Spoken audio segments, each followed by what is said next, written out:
Hey everybody, welcome. I'm doing a new segment this week called the Friday Fill-In, and I'm planning on doing it every single Friday.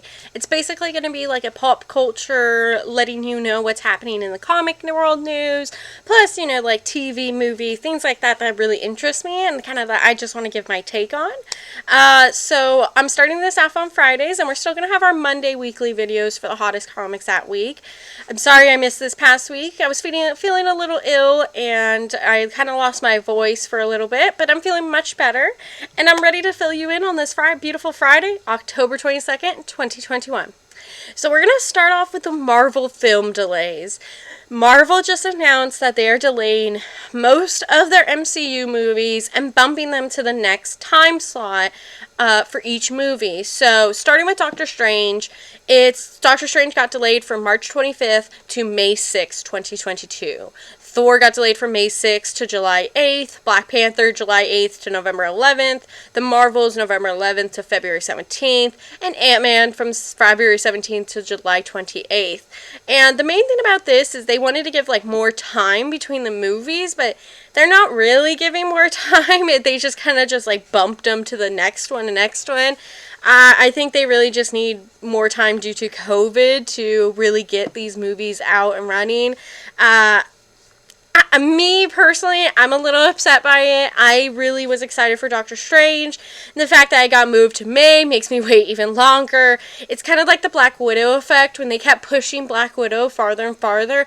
I just didn't want to see it by the time it came out. I was really bored, and I just saw the trailer too many times. And, I hope that in this case, since we haven't seen a trailer for Doctor Strange, it's not going to overwhelm me. But that is my most anticipated movie for the MCU. So I'm a little nervous, but I'm not too nervous. I know MCU is in great hands, so they should be good.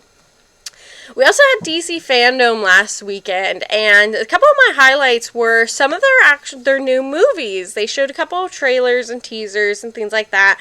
Black Adam starring The Rock. That video gave me chills. I thought it was really, really cool, and it really proved that The Rock is really in for Black Adam, and I really love that. He seems very hyped, very excited, and to me, that's what makes me really excited, is when these characters are actually wanting to become, the characters in the comics, and that is just, super fun. The Flash teaser really got me excited as well. I love Michael Keaton's Batman, and the fact that he's coming back for this Flashpoint-esque storyline, plus you kind of saw the Injustice Supergirl in it. It was really interesting, and I'm really excited to see more, especially because Ezra Miller was probably my least favorite part in Zack Snyder's Justice League. I just feel like he runs really silly. I feel like he runs like Gumby, but whatever. Hopefully it'll improve in this next movie, and yeah, I hope he's just not this super quirky guy. I hope he's, an actual Barry Allen-esque characterization. And then we also saw the Batman trailer, and that one looked really, really good. I liked everything about the Batman trailer, but I am still a little questionable about Robert Pattinson's Batman and Bruce Wayne.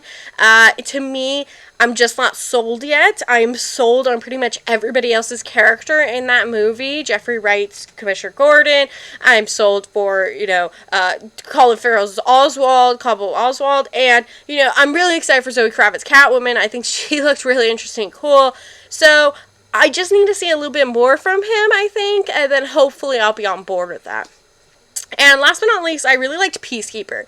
Peacekeeper, to me, was one of the standouts in the Suicide Squad movie, so I'm excited he's getting more of his storyline, and it's coming out this January, so, who cannot be pumped? That is really soon, and I cannot wait to see more of John Cena's really harsh comedic humor, so really exciting. We also had this week the Eternals end credit scene being spoiled. There was a movie premiere for the Eternals, and Variety actually posted an article spoiling what is at the end of the end credit scene. And to me, spoiler culture is just crazy right now. I feel like everybody wants to spoil everything. I feel like trailers spoil movies. I feel like everything is just so, you have to know what's going to happen. And, this kind of intertwines with Superman, Son of Kal-El, number 5 being released. I feel like that is also part of the spoil culture. They want to like spoil the story well in advance, and they want to like tell you what's going to happen so that you order more, but it's kind of ruining the writer's storyline in my opinion. And so I just feel like this spoiler culture kind of stinks. I'm really sad that this got spoiled. I think it would have been a really fun moment. And yeah, I'm excited to see what it is like in person. I do know what the spoil is, but I'm not going to spoil it for you guys. And I just feel like it needs something a little bit more, you know? So also, What's the Furthest Place From Here is definitely getting screened options. So, Matthew Rosberg recently took to a YouTube interview to promote his comic What's the Furthest Place From Here with Tyler Boss, coming from Image Comics very soon. And it sold a lot. It sold quite a bit of issues, plus there was a vinyl copy that actually sold out and got allocated very quickly because vinyls are very hard to produce, and you know, they just didn't plan on so many people ordering some. So I got allocated. I ordered 5 and I got allocated to only 2. So maybe I should have ordered more. I'm not too sure, but it is interesting that it is already optioned when the comic hasn't even come out. So when Matthew Rosberg was asked about the possibility, he said, "We had offers before any human had read it apart from me and Tyler. That's just the way of things. It will definitely be optioned. We don't have a deal. We have people we are talking to. We have representatives. Every book gets picked up. The biggest rating show on Amazon is The Boys. The biggest show on Netflix is Sweet Tooth." So it's just emphasizing that, you know, comic books these days are just always getting picked up for these movies and TV shows. They're really easy to pick up since there's already a scripted storyline, so they could just follow that, hopefully, and, you know, really make a great story. So to me, this sounds exciting. I'm excited for Matthew Rosberg and Tyler Boss. I think Four Kids Walk Into a Bank is a really great storyline. If you haven't read it, I think it's fantastic, and I highly recommend it. So yeah, very exciting. And last but not least, we have a new She-Hulk title announced, set to appear January 2022. And it's written by Rainbow Rowell, who has done Runaways, and art by Roger Antonio, who did X-Men Red and Hellions. And She-Hulk will see the character embark on a journey that heralds back to her fan-favorite solo adventures of the past while embracing a fresh new future for the character. So, you know, along with the new TV show, you're definitely going to get a new comic book to go alongside it. I mean, everyone does that. If there's a new movie or TV show, there's always going to be a new comic to go along with it to hopefully get people to grasp it and, you know, want to read. Unfortunately, a lot of the people that watch the TV shows at my store, they tend to just want to watch the TV shows, and they see the comic, and they're like, oh, that's not the She-Hulk in the TV show, so I'm not going to get it.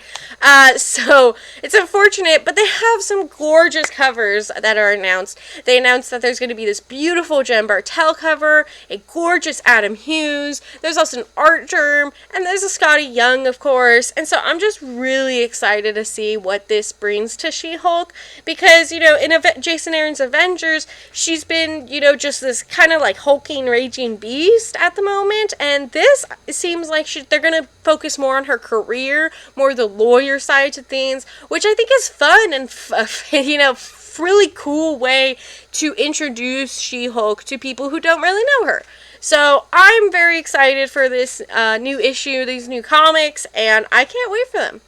So that's all for this Friday fill-in. Be sure to stop by next Friday for the next fill-in, and have a great day.